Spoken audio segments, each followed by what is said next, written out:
Oke,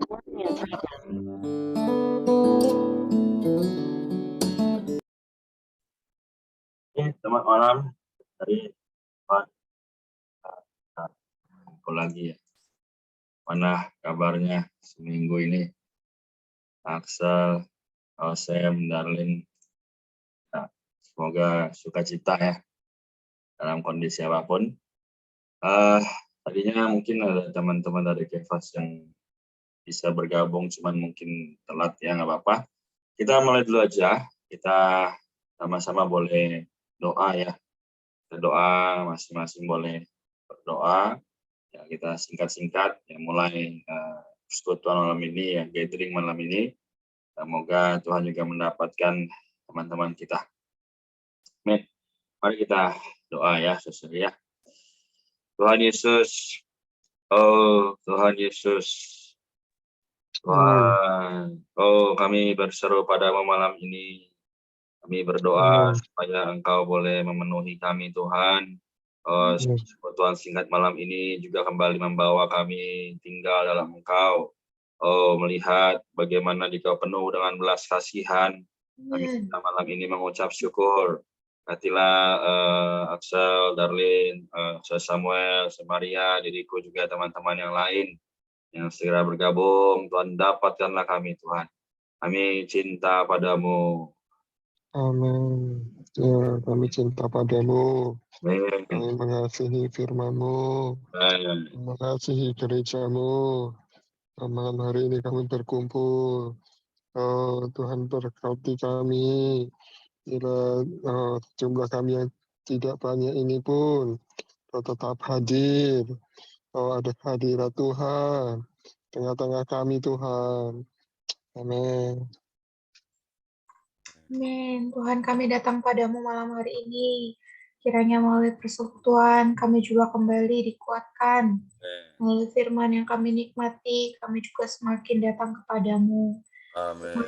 Juga dapatkan teman-teman kami yang lain, supaya boleh berbagian di dalam, oh Tuhan, persekutuan ini, supaya mereka juga boleh kembali menikmati Tuhan bersama-sama. Tuhan Yesus, kami cinta padamu. Amin. Yesus. Oh, Tuhan Yesus. Amen.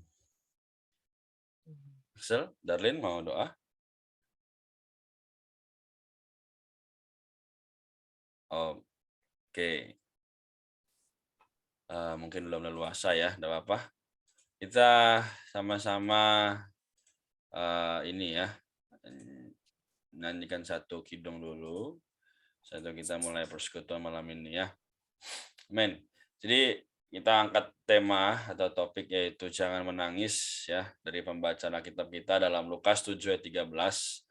Berkata bahwa dan ketika Tuhan melihat janda itu, tergeraklah hatinya oleh belas kasihan. Lalu ia berkata kepadanya, jangan menangis. Oke, apa sih yang dimaksud dengan jangan menangis ini ya? Seperti Tuhan tuh melarang kita nggak boleh bersedih gitu ya. Seperti Tuhan memberi satu kalimat ya, ngapain sih nangis gitu, meskipun situasi ya, perkara juga susah ya, tapi yang Tuhan mau adalah kita sadar Tuhan ya. Maka kita akan nyanyikan satu kidung ya, dalam kidung 516 ya. Jadi berkata bahwa sandar Yesus ya, sandar Tuhan. Men, kita boleh sama-sama baca dulu bait satunya ya, bait satunya, lalu kita berkidung. Nanti aku bantu pimpin dari sini. Amin. 1, 2, 3. Sandar Yesus mesra nyaman. Pegang teguh firman-Nya. Asal Tuhan beri janji. Aso Janganlah sampai. Amin. Kurnya ya sekali lagi. Yesus, Yesus setia janji. Ku alami sendiri. Yesus, Yesus mustikaku. Allah takkanlah keliru. Amin. Puji Tuhan ya. Nah, kita sama-sama nyanyikan. Kalau mau open mic ataupun mute tidak apa.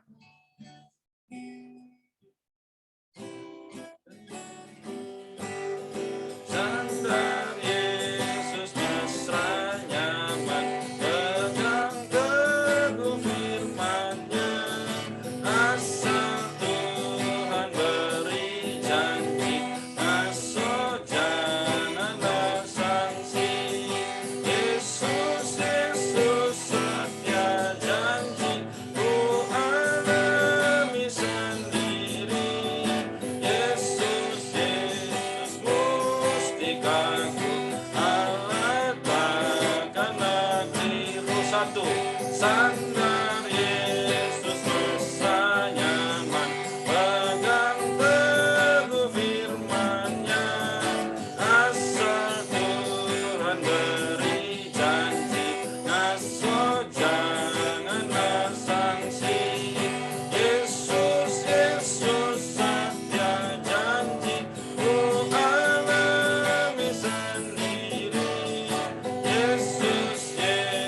Ya, jadi 4 bait tapi sangat ya menguatkan harusnya.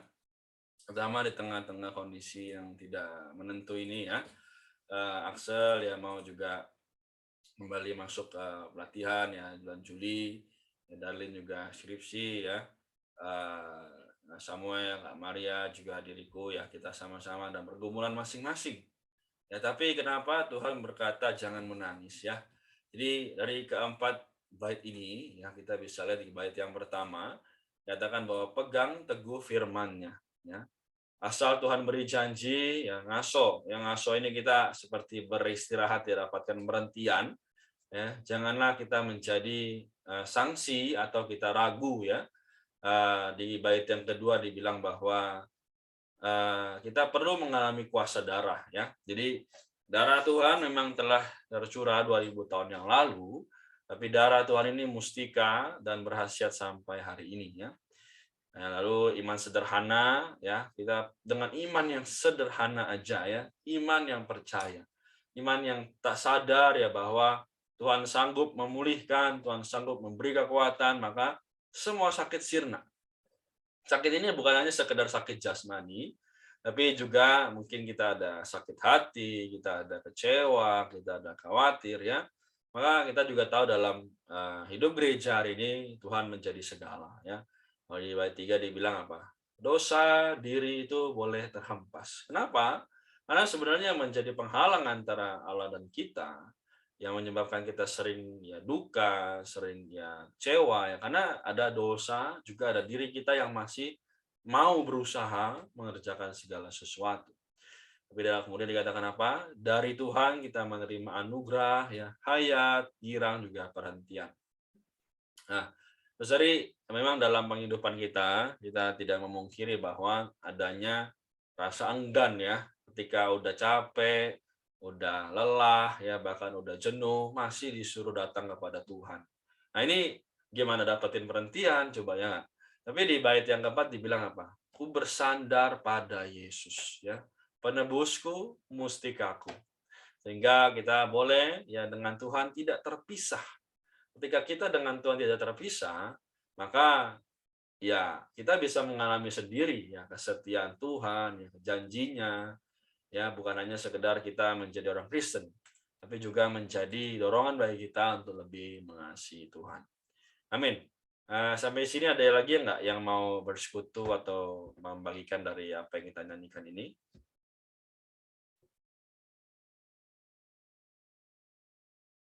Gimana dari Samuel, Maria, Darlin atau Axel?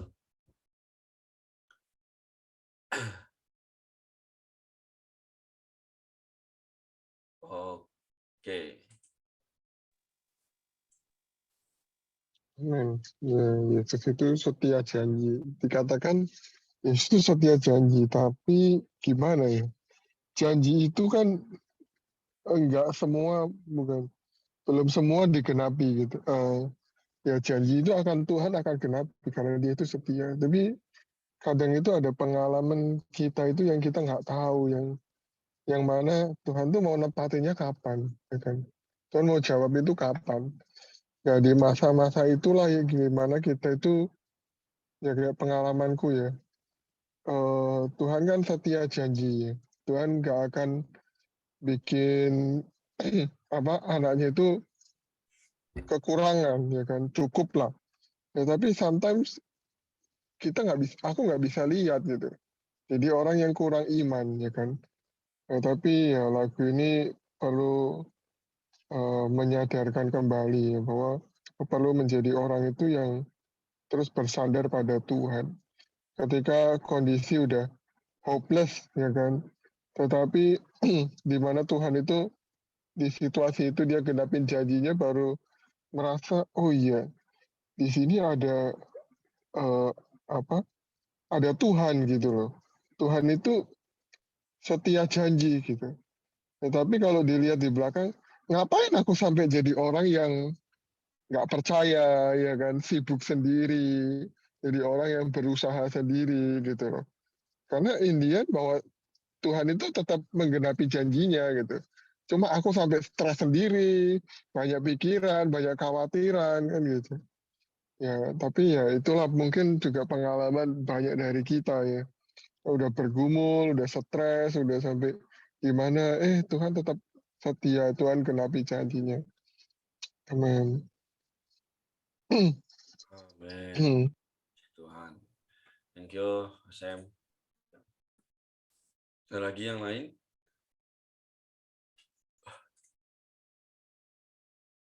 Dari Maria, Sela atau Darlin? Sebelum kita lanjutkan persekutuan malam ini.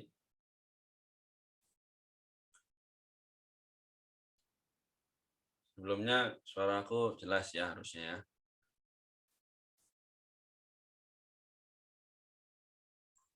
Amin. Aku juga menikmati ya tadi sempat baca latar belakang lagu ini ya. Jadi memang ada satu orang saudari, dia pada saat itu kan dia lagi makan ya sama anaknya, terus tiba-tiba ada yang minta tolong ya.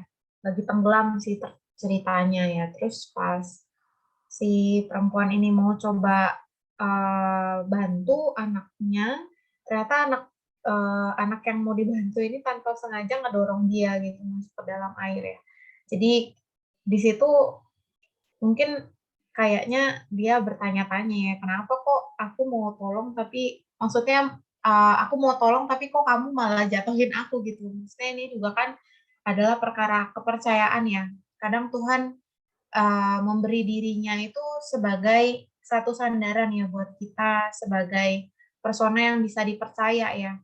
Dia senantiasa ngulurin tangan sebenarnya, tapi kadang kita nggak percaya karena situasinya kita ada di dalam laut yang hampir tenggelam ya, kita panik gitu, panik dan kita berdaya upaya ya untuk menyelamatkan diri, ternyata nggak bisa ya. Karena ketika panik itu kita memang usaha untuk membuat diri kita itu terselamatkan gitu tanpa melihat sebenarnya di depan itu udah ada pertolongan gitu. Tinggal kamu ulurin tangan kamu akan selamat gitu. Kadang perkara sandar Tuhan juga nggak mudah ya. Walaupun ketika nyanyi ini rasanya manis ya, tapi di dalam kehidupan sehari-hari sandar Tuhan, sandar Yesus, sandar persona yang gak kelihatan itu sulit ya. Oleh karena itu dibutuhkan iman ya, karena iman itu kalau di kitab Ibrani adalah substansi atau sesuatu yang membuat kita itu percaya akan sesuatu yang tidak terlihat. Jadi ini juga sebenarnya dialami oleh murid-murid ya ketika Tuhan bangkit, kan mereka ini ya kayak speechless ya, jadi kayak hilang gitu loh penyertaan dia. Tapi Tuhan meyakinkan atau melatih ya, sebenarnya melatih murid-murid untuk menikmati penyertaan Tuhan yang tidak terlihat. Dan hari ini sebenarnya penyertaan Tuhan ya, dia sebagai sang setia janji, dia sebagai tempat perhentian kita, tempat kita bersandar tuh sebenarnya nggak kelihatan, tapi asal kita datang kepada dia, dia selalu memberikan sandaran. Jadi kuncinya adalah kita mau datang gitu, karena kan di Matius kan dibilang marilah kepadaku ya. Jadi bukan memang Tuhan datang kepada kita, tapi Tuhan juga butuh kerjasama kita, yaitu kita perlu datang kepadanya. Jadi hari ini perlu belajar menikmati dia sebagai sandaran itu melalui iman ya, melalui iman gitu. Ya itu sih yang aku nikmatin.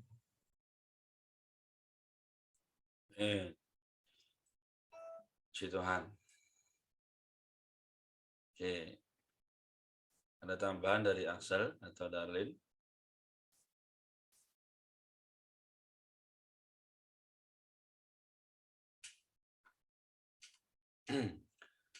Oke, kalau belum ada, kita nyanyikan sekali lagi ya. Itu kita akan bahas ya, dari kitab Lukas ya. Nanti kita nggak baca, tapi kita akan bahas saja, kita gali ya sedikit demi sedikit apa yang bisa kita lihat dari kitab Lukas pasal 7 ya, ayat 1 sampai 23 itu. Nanti kita juga akan lihat satu video yang semoga juga kembali menguatkan kita. Oke, mari kita nyanyikan sekali lagi hidung ini ya.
Yesus, Yesus setia janji, ku alami sendiri. Yesus, Yesus mustikaku, Allah takkanlah keliru. Empat, ku bersandar pada Yesus, penebus mustikaku. Dengan Kau tak terpisah sampai selama-lamanya. Yesus, Yesus setia janji, ku alami sendiri. Yesus, Yesus mustikaku, Allah takkanlah keliru. Sekali lagi, ku bersandar pada Yesus, penebus mustikaku. Dengan Kau ku tak terpisah sampai selama-lamanya. Yesus, Yesus setia janji, ku alami sendiri. Yesus, Yesus mustikaku, Allah takkanlah keliru. Ukurnya, Yesus, Yesus setia janji, ku alami sendiri. Yesus, Yesus mustikaku, Allah takkanlah keliru. Amin. Dari keempat bait ini juga kikurnya juga kembali menyegarkan kita dari setiap situasi maupun kondisi yang kita hadapi ya. Oke, juga selamat datang Sondang ya. Kita sama-sama akan kembali membahas mengenai Lukas pasal yang ke-7 ya. Oke, sebelum kita masuk ke pembahasan, aku mau kasih lihat satu video ya. Semoga ini juga kembali menguatkan kita ya. Jadi video ini sebenarnya hanya sekedar contoh aja ya. Jadi gambaran dari kitab Lukas itu demikian ya. Sebentar. Oke. Oke, bentar ya.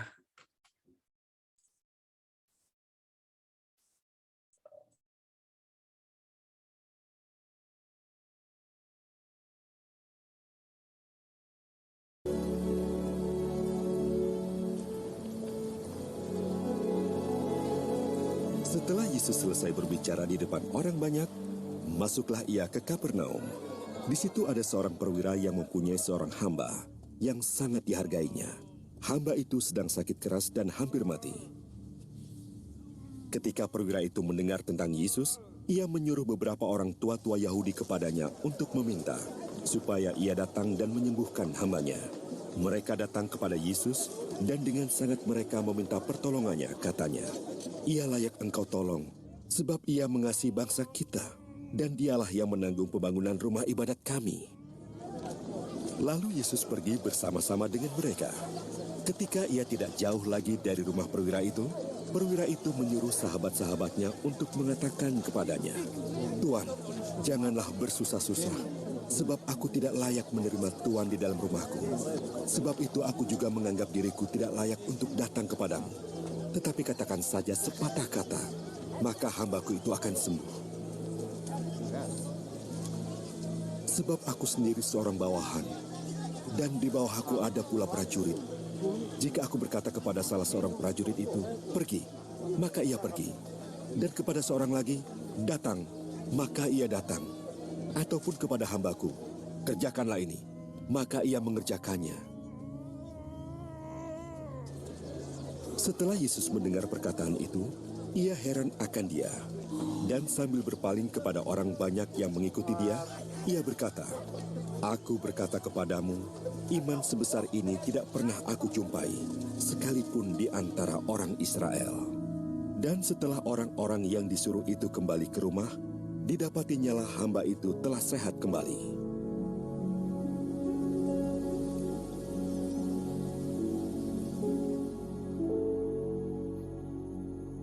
Kemudian Yesus pergi ke suatu kota yang bernama Nain. Murid-muridnya pergi bersama-sama dengan dia dan juga orang banyak menyertainya berbondong-bondong. Setelah ia dekat pintu gerbang kota, ada orang mati diusung keluar. Anak laki-laki, anak tunggal ibunya yang sudah janda. Dan banyak orang dari kota itu menyertai janda itu. Dan ketika Tuhan melihat janda itu, tergeraklah hatinya oleh belas kasihan. Lalu ia berkata kepadanya, "Jangan menangis." Sambil menghampiri usungan itu, ia menyentuhnya. Dan sedang para pengusung berhenti. Ia berkata, "Hai anak muda, aku berkata kepadamu, bangkitlah." Maka bangunlah orang itu dan duduk dan mulai berkata-kata, dan Yesus menyerahkannya kepada ibunya. Semua orang itu ketakutan dan mereka memuliakan Allah sambil berkata, "Seorang nabi besar telah muncul di tengah-tengah kita, dan Allah telah melawat umatnya." Maka tersiarlah kabar tentang Yesus di seluruh Yudea dan seluruh daerah sekitarnya. Oke, jadi singkat ya, tapi sebenarnya itu sama seperti apa yang kita baca, hanya aku ingin tampilkan video aja. Dan juga kita tahu bahwa sebenarnya Yesus, kita nggak tahu pasti seperti apa ya orangnya juga, mukanya, tapi itu hanya gambaran aja. Nah, jadi saudari, kita kembali bahas ya. Aku buka Alkitab ya. Nanti kalau saudari ada yang mau bertanya atau yang mau menambahkan silahkan. Oke, jadi di Lukas pasal yang ke-7 ya. Sebelum itu kembali lagi aku mau sampaikan bahwa pokok kitab Lukas adalah bagaimana Yesus Kristus adalah manusia penyelamat. Ya, jadi Matius ya dia adalah raja penyelamat, ya Markus dia adalah hamba, ya di kitab Lukas dia adalah sebagai pengampunan dosa, yaitu Yesus Kristus manusia penyelamat. Masuk pasal yang ke-7 ya. Kita lihat bahwa tadi sudah juga ada gambaran ya, banyak orang yang datang kepadanya ya, juga berkata bahwa sebenarnya tidak layak gitu. Nah, tapi saking dia punya iman yang demikian besar ya, Yesus berkata tadi ya di ayat yang ke-9 ya, dengan perkataan itu Yesus heran akan dia dan sambil berpaling kepada orang banyak yang mengikuti dia. Bayangkan Yesus saja bisa sampai heran ya. Dia adalah manusia Allah, tapi dia bisa heran ya. Dia berkata apa? Iman sebesar ini tidak pernah aku jumpai sekalipun di antara orang Israel. Jadi saudari, kenapa ada kata-kata sekalipun di antara orang Israel? Ya karena orang Israel sendiri adalah umat pilihan Allah, tapi mereka kerap kali atau sering kali menjadi orang yang berpaling daripada Allah kepada berhala ya, pada tahayul-tahayul begitu ya, kita juga sudah tahu dalam perjanjian lama. Oke. Oleh karena itu ya di ayat 10 dibilang bahwa setelah orang-orang yang disuruh itu kembali ke rumah, mereka dapati hamba itu telah sehat kembali. Oke, jadi apa sih yang mau kita lihat dari sini ya? Berikut ini kita lihat bahwa Tuhan sebenarnya mendambakan kita juga demikian ya. Datang bukan hanya sekedar, "Oh Tuhan aku butuh bantuan, Tuhan aku butuh ini, aku butuh itu." Ya kalau kita semua begitu ya pasti bisa. Tapi saudari, Tuhan mendambakan apa? Orang yang menginginkan dirinya, ya. Orang yang menginginkan personanya Tuhan, bukannya sekedar berkatnya. Nah, tapi memang tidak mudah ya karena Tuhan tidak kelihatan. Tapi oleh karena tidak kelihatan ini, dia bisa kita alami dimanapun kita berada. Nggak perlu kita sampai ke Yerusalem, ya ke Nazaret, tapi hari ini dia sudah ada di dalam kita semua. Ya, dalam pekerjaan, dalam segala hal yang kita lakukan, perkuliahan, ya. Memang hari ini orang pasti berpikir, kenapa sih kamu masih setia aja ikut Tuhan? Kenapa sih kamu masih mau ikut aja apa yang kita hadapi? Ya, padahal Tuhan itu kayaknya nggak pernah jagain. Ya, jangan salah ya. Justru di saat itulah ya Paulus berkata 2 Korintus 12 ayat 9, ayat yang sama-sama kita tahu bahwa apa? Di dalam kelemahanlah kuasa Tuhan justru nyata kepada kita. Ya. Oke. Kemudian ya nanti kita juga boleh baca lagi ya. Mungkin teman-teman ada yang masih bingung boleh dibaca ulang. Bagaimana Yesus ini menunjukkan belas kasihan. Ya. Belas kasihan di sini adalah bukan hanya sekedar, oh ya aku menyelamatkan engkau. aku mau memberkati engkau. Tapi justru apa? Yesus memberikan dirinya sendiri sebenarnya. Ya. Jadi kalau kita lihat di sini catatan kaki, ya 13:1, tergeraklah ini adalah duka cita dalam kasus ini untuk apa? Anak tunggal seorang janda diusung dalam satu keranda. Ya belas kasihan penyelamat dalam simpatinya yang penuh kasih juga unik ya, katakan bahwa dalam rahmatnya dengan sukarela dia menggunakan kuasa kebangkitannya. Bayangkan, dia menggunakan kuasa kebangkitannya di mana saat itu juga sebenarnya dia belum mengalami proses kebangkitan. Tapi dia menggunakannya untuk membangkitkan anak janda itu dari kematian. Tanpa diminta untuk melakukannya. Ya. Ini menunjukkan amanatnya yang unik.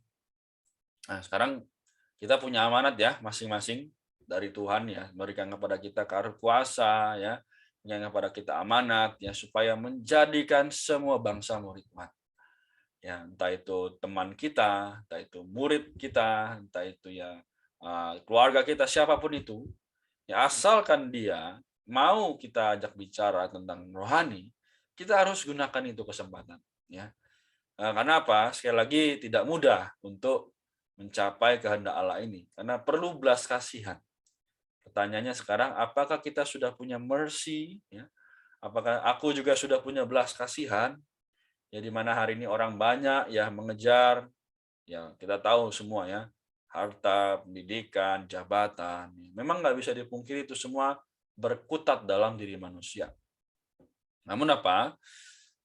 Di sini ayat 16 sangat baik ya, katakan semua orang itu ketakutan dan mereka memuliakan Allah. Sambil ketakutan mereka memuliakan Allah. Yang kan hari ini kita nggak perlu takut, tapi kita hanya perlu memuliakan Allah. Saudari sekalian ya, malam ini teman-teman kita semua memiliki hak ya, juga privilege ya yang begitu besar ya, begitu mustika. Kita bisa menggunakan itu dengan cara ya, mungkin hari ini masih pandemi ya, kita gunakan sosial media, kita gunakan status kita, dan kita berikan kepada teman-teman yang lain. Ini menyebabkan apa? Sebenarnya Tuhan begitu mendambakan.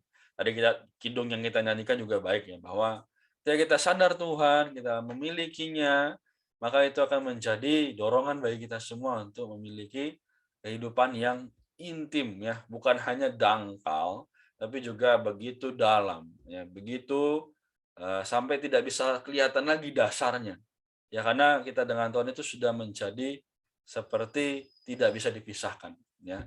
Maka sekali lagi ya aku juga dorong ya, bukan hanya diriku sendiri yang aku kuatkan, tapi juga kita semua berani ambil keputusan, berani ambil kesimpulan bahwa aku tidak bisa kalau tidak berbicara kepada teman. Ya, aku tidak bisa kalau aku hari ini hanya menangis sendirian. Ya, aku menangis karena orang di sekitarku belum diselamatkan. Yang bisa demikian ya.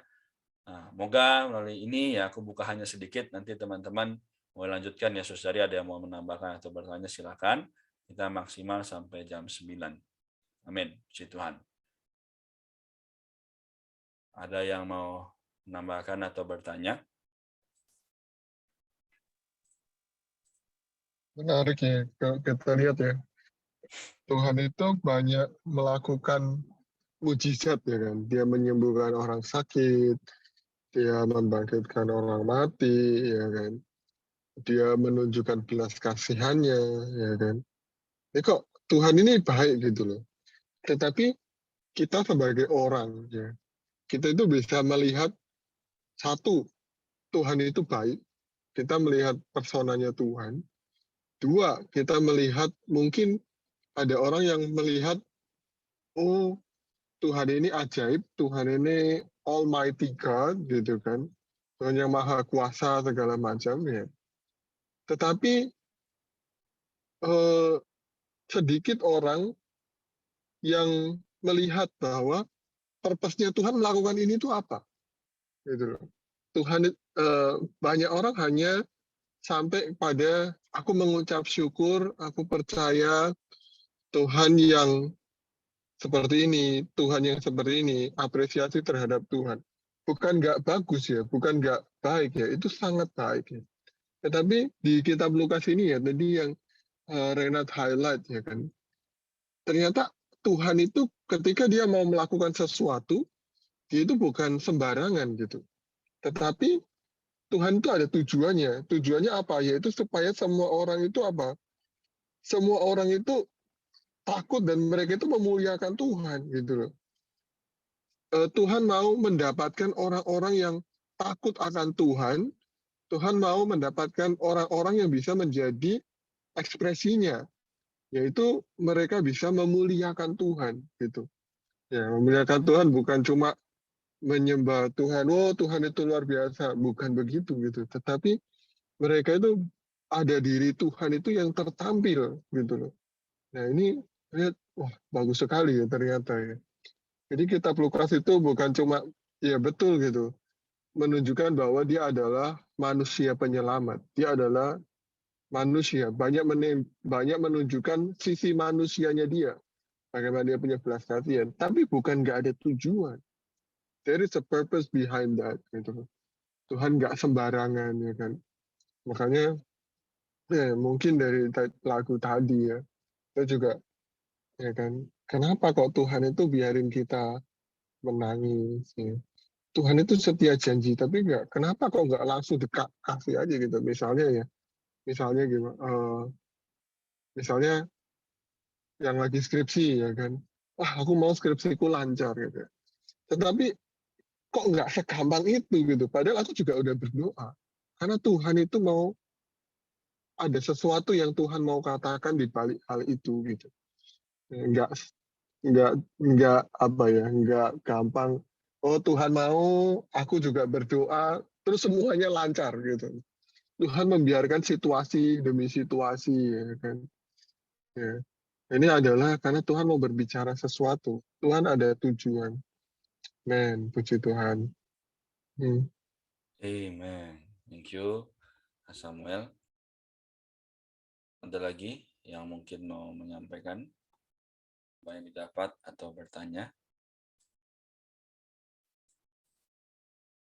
Ya, amin. Puji Tuhan, aku juga menikmati ya dari pembacaan hari ini bagaimana Tuhan itu sangat penuh dengan belas kasihan ya, termasuk pada kita hari ini.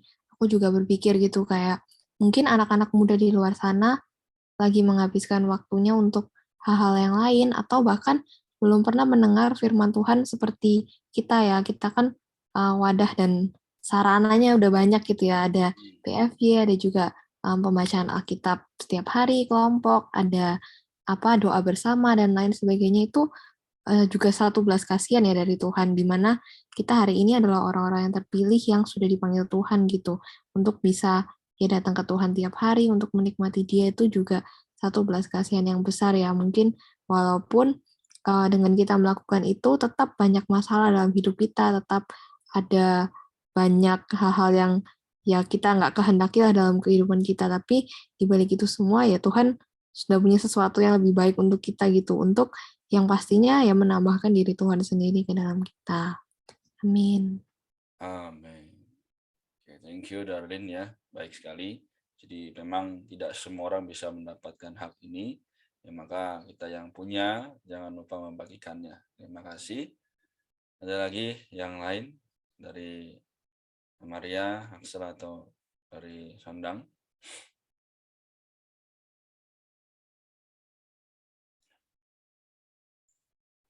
Amin. Aku juga kembali teringat ya satu ayat di Ibrani pasal 4 ya, ayat 15 sampai 16. Di situ kan berbicara mengenai imam besar ya. Jadi dikatakan bahwa imam besar yang kita punya itu bukanlah imam besar yang tidak dapat turut merasakan kelemahan-kelemahan kita. Sebaliknya sama seperti kita, ia telah dicobai, hanya saja ia tidak berbuat dosa. Sebab itu marilah kita dengan penuh keberanian menghampiri tahta anugerah, supaya kita menerima rahmat dan menemukan anugerah untuk mendapat pertolongan pada waktunya ya. Jadi aku juga kembali mengapresiasi ya, ternyata tadi kan humanity-nya ya. Jadi ternyata setelah dia bangkit ya menjadi roh yang menghidupkan kita itu keinsaniannya dia itu tetap ada ya. Jadi imam besar ini juga sebagai satu tanda bahwa manusianya dia yang begitu simpati itu telah tinggal di dalam kita. Ya, bagaimana kita bisa menikmati belas kasihannya, bisa menikmati anugerah, kita perlu belajar menghampiri tahta anugerah ya. Karena ketika kita menghampiri tahta anugerah, baru kita dapat pertolongan ya. Tapi kadang kita cuma nunggu gitu ya, tanpa datang kita nunggu pertolongan gitu. Jadi nggak bisa demikian gitu. Ya, aku juga kembali mengucap syukur ya hari ini Yesus yang demikian berbelas kasihan, sebenarnya dia juga senantiasa memberikan belas kasihan kepada kita. Ya, karena dia juga adalah imam besar, dia tahu kelemahan-kelemahan kita, sama seperti dia tahu kelemahan janda itu ya. Oleh karena itu dia bilang ya jangan menangis gitu. Sebenarnya di Ibrani ini juga sangat menguatkan gitu. Satu sisi dia imam besar, di sisi lain dia juga memberikan anugerah ya, yaitu sebenarnya dirinya sendiri gitu. Jadi ya hari ini puji Tuhan kita punya Allah juga manusia yang demikian telah tinggal di dalam kita. Asalkan kita datang menghampiri tahta anugerah, kita pasti menerima pertolongan tepat pada waktunya. Itu yang aku nikmatin. Amin. Oke, thank you ya, Amalia. Jadi betul banget ya, kita sebagai orang muda ya perlu menyadari perkara itu ya, bahwa meskipun apa yang terjadi tapi Tuhan memberikan damai sejahtera, juga kesempatan pada kita datang padanya. Jadi persekutuan kita sampai di sini ya. Kita lanjut lagi mungkin persekutuan berikutnya. Tapi sebelum kita bubar ya, kita boleh foto bersama. Setelah itu kita akan masuk ke breakout room untuk saling mendoakan ya. Boleh bagaimanapun situasi ya, Tuhan memberi kita damai sejahtera. Oke, aku foto ya. Men. Aku hitung 1 sampai 3. 1, 2, 3. Oke, boleh beri reaction ya. 1, 2, 3. Men, puji Tuhan, thank you. Kita masuk ke breakout room ya. Boleh saling mendoakan. Sebentar, kita bagi ya.